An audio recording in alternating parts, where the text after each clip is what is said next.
Ms. Cirigliano. Yes. All right. Good evening. I'd like to begin my report with an announcement regarding a partnership that we have with Morris County's Child Care Resource and Referral Agency out of Mount Arlington. Our district community liaison, Ms. Aragon, and I met with Annette Mendez, and together we are offering Dover families a chance to participate in a virtual ACT Raising Safe Kids parenting program, which is endorsed by the American Psychological Association. This research-based curriculum is organized according to 3 central themes: knowledge and beliefs about child development, relationships, and parenting skills. A few of the topics addressed in this program include behavior change and modification, young children's exposure to violence, controlling our anger, and discipline for positive behaviors, and parents as teachers. This program is offered via Zoom in both English and in Spanish. Flyers went home this week to register. There is still space available for any interested parents to attend. In addition to this ACT class, we are also offering our families a chance to work with United Healthcare to apply for health insurance as a part of the governor's Cover All Kids program, which was announced at the beginning of the year. United Healthcare will provide information on the insurance coverages and will help guide families through the application process, which can be very daunting. We are offering 3 dates at 3 different locations. Unfortunately, our first date was for tomorrow, so we are rescheduling that. That rescheduled date will be February 1st, and that will happen at the Dover Board of Education building in the first floor community room at the 21 Belmont address. The next date is January 26th at 4 p.m. at the East Dover Middle School Media Center. Dinner will be provided, and a nutrition presentation is also scheduled to occur that evening. The third date is January 31st at 4:30 p.m. at the Dover Public Library. Families are encouraged to register with the Google form link that was provided through School Messenger. I'd like to update the board on the district's initiative to provide more students with the opportunity to earn a seal of biliteracy. The seal is a distinction made by the New Jersey Department of Education in recognition of students who have studied and attained proficiency in at least one language in addition to English by their high school graduation. This program was established in 2016 to help students recognize the value and benefits of being bilingual, which can afford them more opportunities in both the working and higher education world. So far, we have confirmed that 31 students earned a 4 or a 5 on their AP Spanish test in spring 2022 as juniors. Most recently, an additional 36 students passed the stamp test that was given a few weeks ago under the guidance of Dr. Molina, Mr. Nunez at the high school, and Ms. Heisterman. This would bring the district's total potential students for the seal to 67.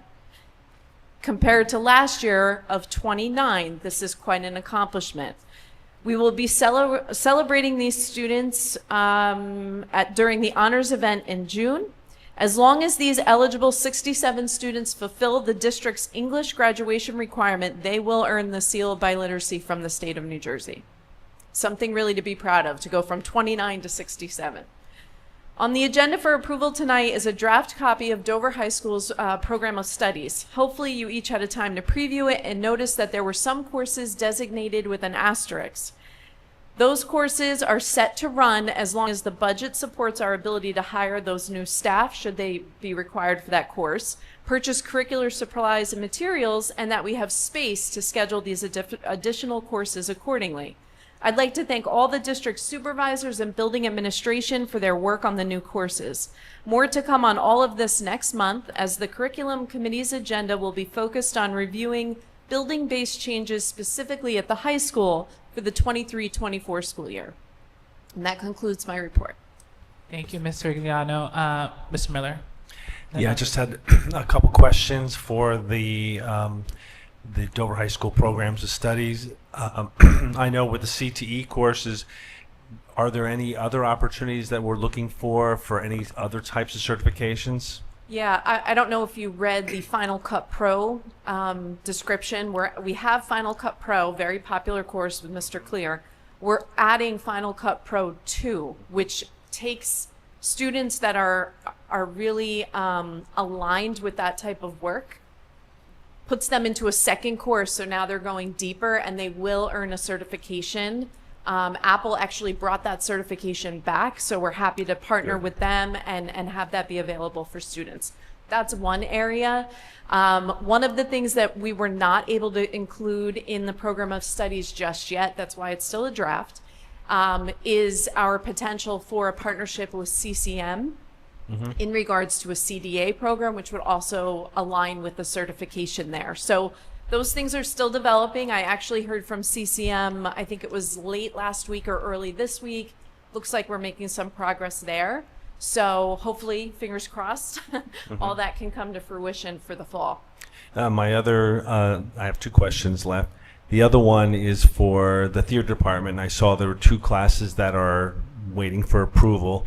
Is the thought process that we intend to add to that later on to have more advanced acting or any of those types of classes for the theater program? Yeah, there is a proposal. Again, it's one of the new courses that require a new staff member. But there is a proposal in the program of studies for a theater-specific course. So that is on there.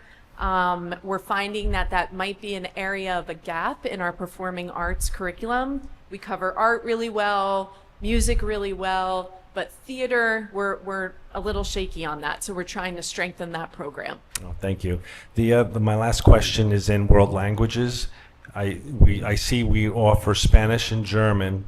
I know in the past we had French, and at some point we actually had Japanese when that was a popular thing. Mandarin, or was it? It was Japanese. Oh, Japanese, Yeah. okay. Are we planning on offering any additional languages other than just German and Spanish in the future? Or, I mean, I know we have a lot that we're trying to do, so I'm just wondering. Yeah, that's not something we discussed. It's something we can look at. I know a lot of schools, instead of focusing specifically on another cultural language, they're looking at something like sign language. I know that's Dr. McLaughlin's favorite. There's some trickiness with that too. Finding somebody certified it can be tricky. So I know some districts have gone that way, but with all of the priorities on the table for next year, that one might have to wait. I did want to mention that there is also another certification program. If you look, and I'm hoping I can find it real quick. It's one that Ms. Heineman's working on in the 21st Century Skills Program. I believe it might be tied with this cybersecurity, but she's developing another program that would lead to a certification. That one just popped into my, oh, no, I'm sorry. It's the CompTIA. That'll be another certification. Yeah, I saw that. Yeah, that's great. Yeah.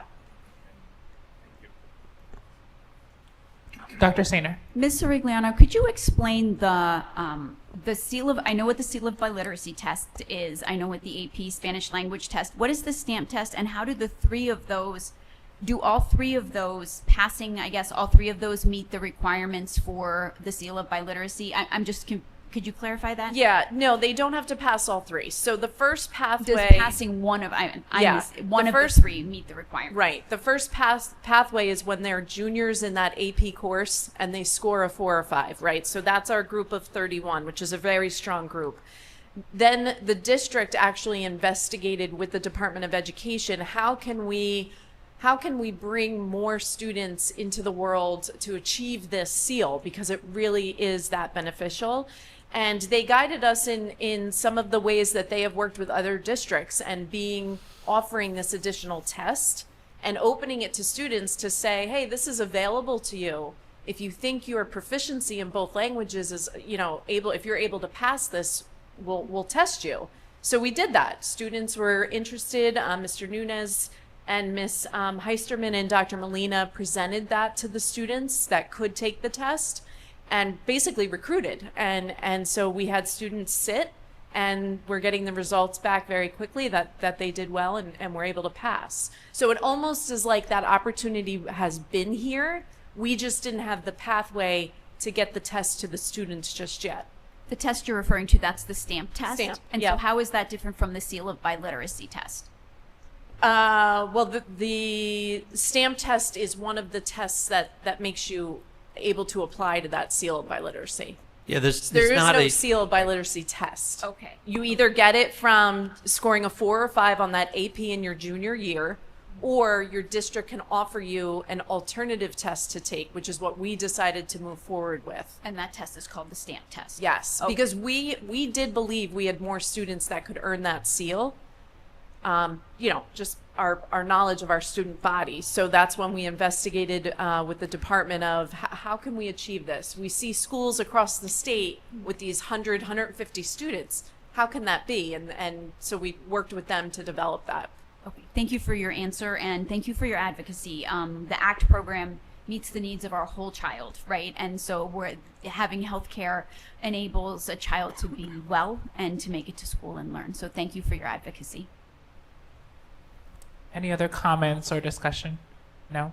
I just want to point out that it is 10:13. At around 10:30, I'd like to take a 5-minute recess because I need to use the restroom and I need something to drink. My mouth is parched.